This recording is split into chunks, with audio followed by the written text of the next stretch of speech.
Welcome to Smallmouth America. I'm Jeff Snyder. We got a real treat for you today, folks. We're going to be at the smallmouth capital of the world, Lake Erie, and in particular, the western section of the lake. Western Lake Erie is a great vacation destination.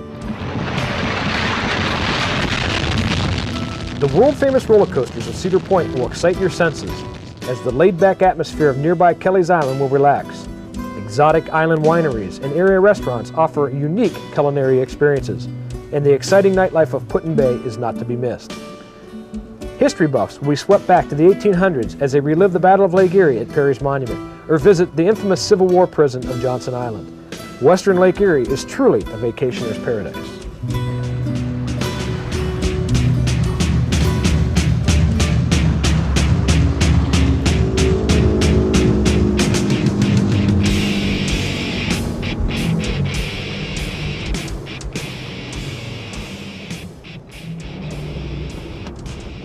Hey, we've shown you some beautiful scenery up here on Lake Erie. Now let's show you how to catch some of those beautiful smallmouth. Lake Erie's vast expanse of open water usually spells trouble for many first-time visitors.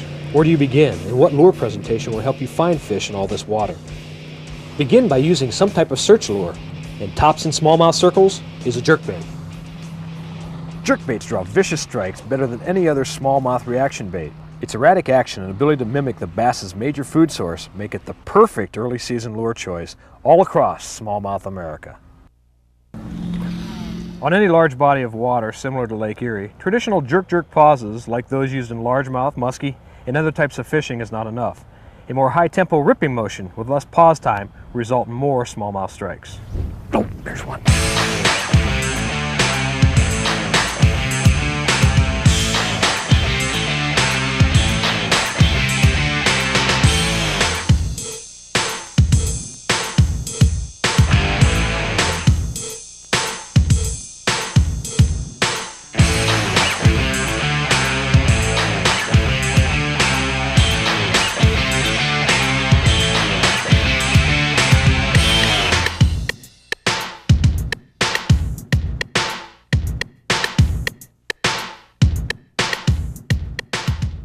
You know, folks, when you pick a jerkbait, there's lots of them on the market, but in really clear water, you know, you need to get one that goes a little bit deeper than most. The average jerkbait will hit about 3 to 4 foot of water, and that's okay. But you know, on Lake Erie, the Great Lakes, you get a lot of rough weather, a lot of heavy waves.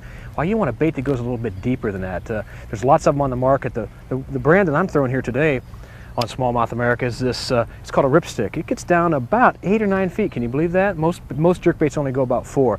But it was designed up here on Lake Erie for that very reason, because you're getting below the wave wash with a jerkbait like that. It gets a little deeper. Smallmouth can see it, and it gives you the ability to bring smallmouth out of even deeper water. Hey, clear water, they're going to spawn even deeper. Up here, 12, 14, 15 feet is not uncommon for a bed. And if you are trying to get those pre-spawners, a deep diving jerkbait is exactly what you want. Color is another critical factor governing smallmouth strikes. Smallies are primarily sight feeders, which means the most effective shades will be those that mimic the bass's natural forage or those that are the most visible. For sunny days, begin with proven colors such as chrome blue. Golden shiner is another productive choice, followed closely by gold clown. During cloudy conditions, a less flashy hue attracts greater attention. Emerald shiner mimics the smallmouth's main diet, but don't overlook mud minnow when the bass are shallow, or the new iridescent shade when they move deeper.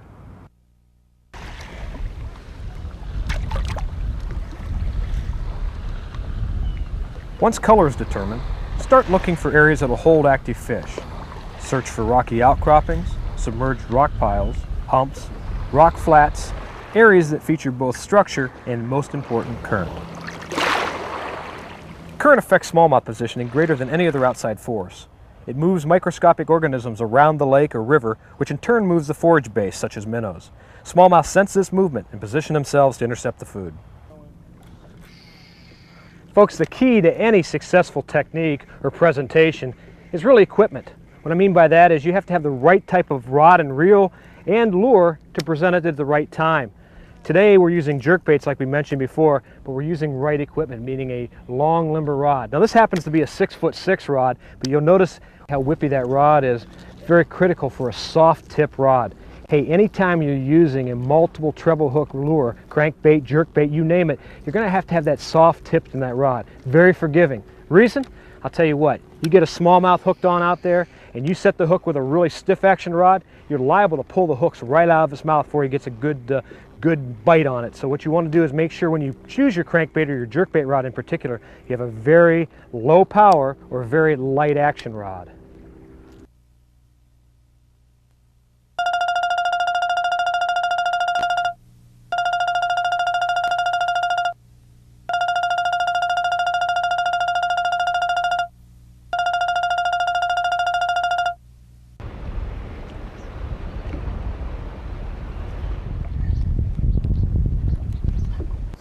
There's one.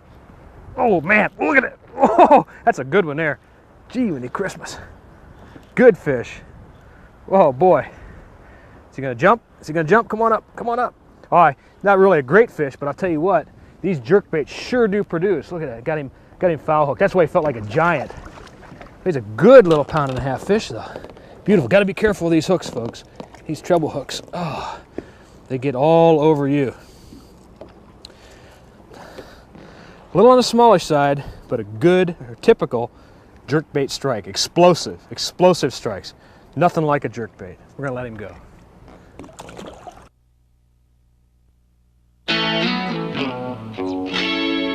Oh yeah, boy, he just crunched me.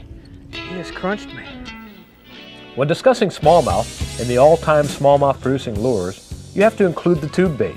Its compact size and ability to mimic numerous smallmouth forage makes it a vital piece in solving the smallmouth puzzle.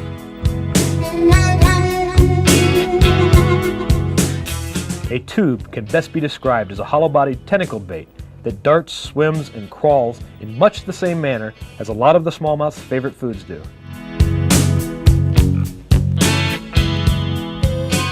Just like any other soft plastic bait, tubes come in a myriad of colors. But don't let the huge selection overwhelm or muddle your decision-making process.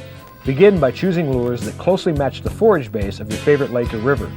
Picking colors that mimic what the bass are feeding on will ensure strikes during the toughest of fishing conditions. Watermelon mimics both crawdads and emerald shiners. Smoke shades are translucent and sparkle much like baitfish scales.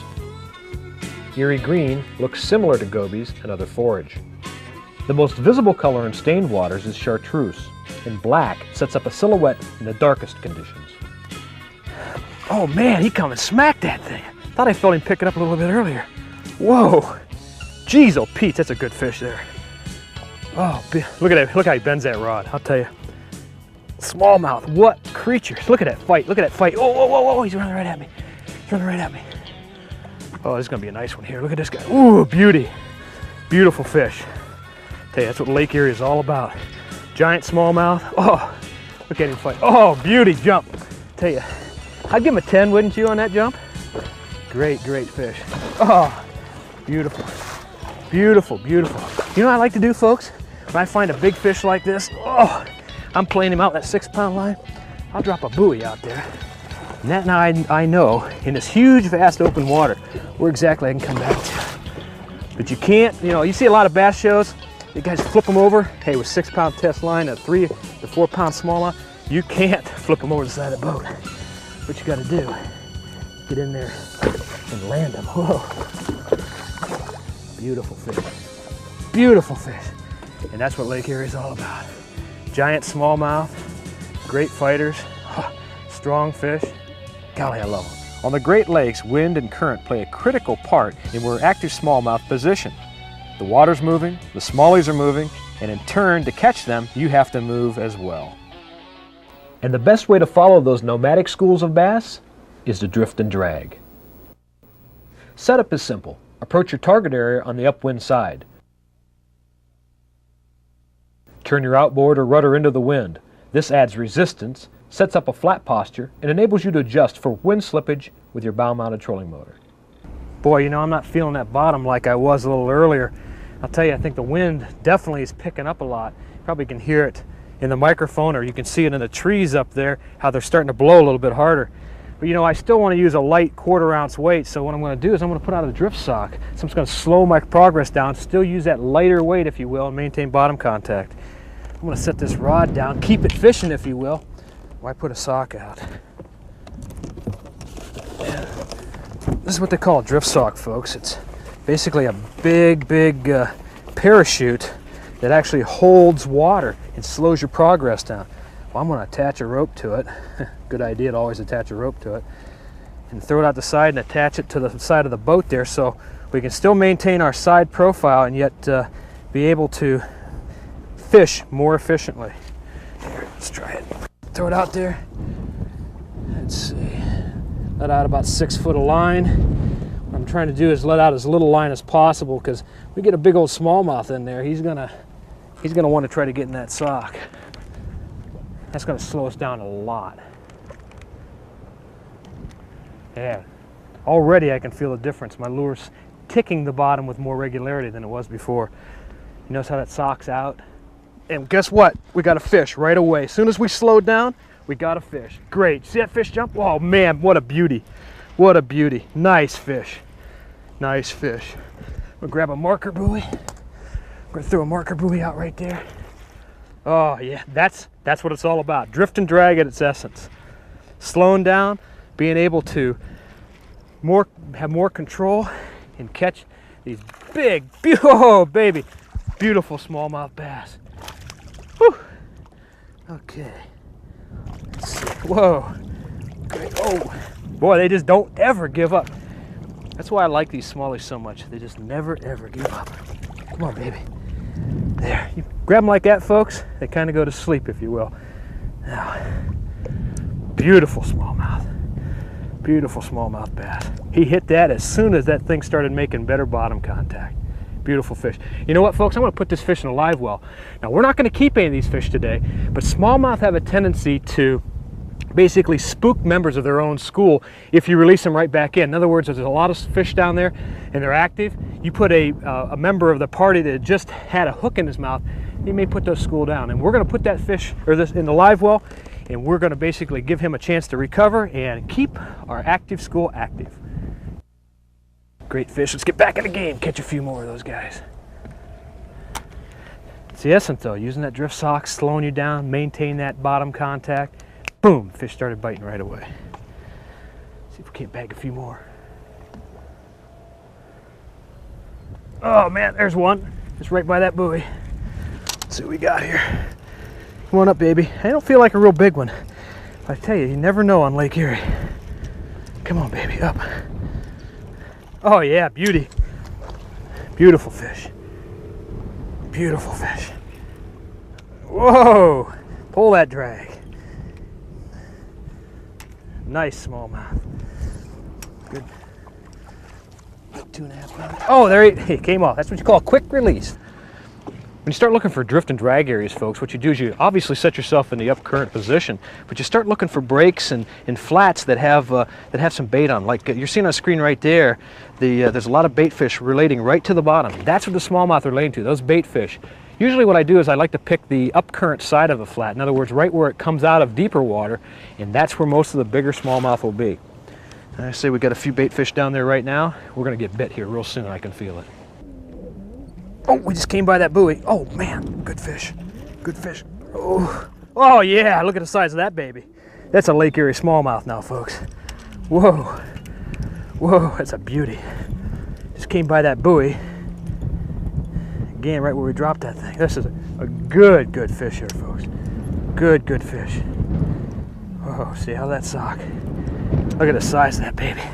Oh yeah. Look at that beautiful fish. That's a 5-pounder. Whoa, come here. There you go. Whoa, no.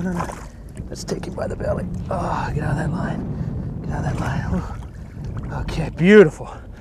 Beautiful fish. Hooked right where we want to do it. Right on the side of the lip. Gorgeous fish. Hit master tubes, do it again. That's what you can expect to find. Beautiful blonde. We call that a blonde, folks. Notice it doesn't have a lot of dark marks on it. But you put him in a live well, should be marked up beautiful. Let's put him in a live well. Don't want to spook that school.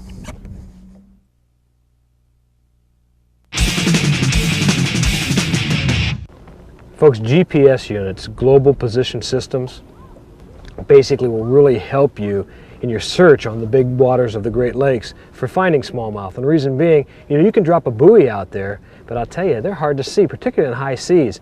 But with a GPS unit, you can literally move your cursor down to the point you had fish, and any time And every time you catch a fish, you can remark that spot. Drift along there, hey, we had fish over here too. Boom, we've got a mark. Now every time that we catch a fish, we put this electronic buoy out, this little mark, and what it does is enables us to go back to those places over and over again and see if those schools of fishes are still in the same area. Hey, it's a good tool to use for Great Lakes and especially Lake Erie smallmouth. Jeez, oh peas, I was reeling in off the bottom.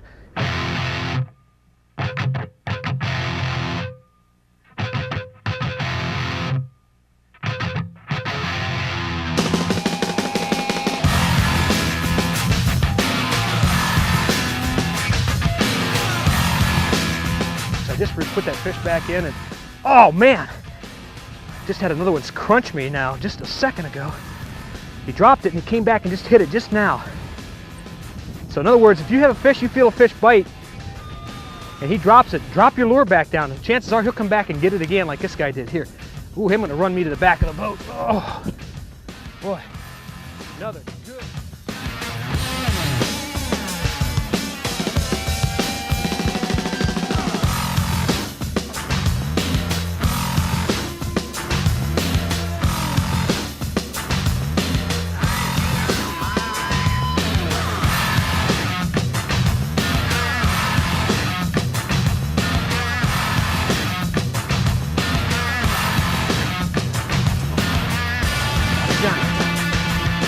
Beautiful smallmouth.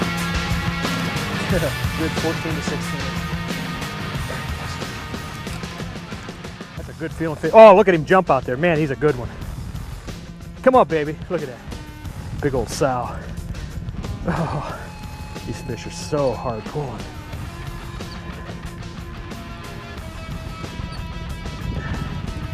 Come back. Oh, he's bulldogging me now. Bulldogging me now. Stay out of that sock. Stay out of that sock. Sock. He wants to go right in there. Look at that beauty. Beautiful fish. Beautiful fish. Whoa. Ah. Great Lake Erie smallmouth. I'll tell you folks, this is why we did this show. Is there a better fish in the world than the smallmouth? I don't think so. Let's put him in the live well too. We're going to keep our limit, and then we'll go out there, motor up about 150 yards, release all these fish so they'll live to fight another day. Gosh, what a gorgeous fish.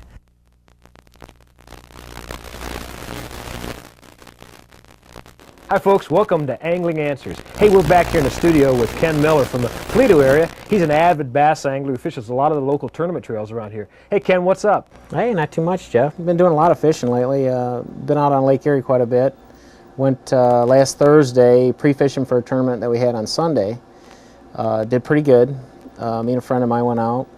We were catching some fish in the 3 to 4 pound range. A lot of good ones. Great fish anywhere you find them. 3 to 4 pounders, good average. Good fish, good fish. Real excited about the tournament coming up on Sunday.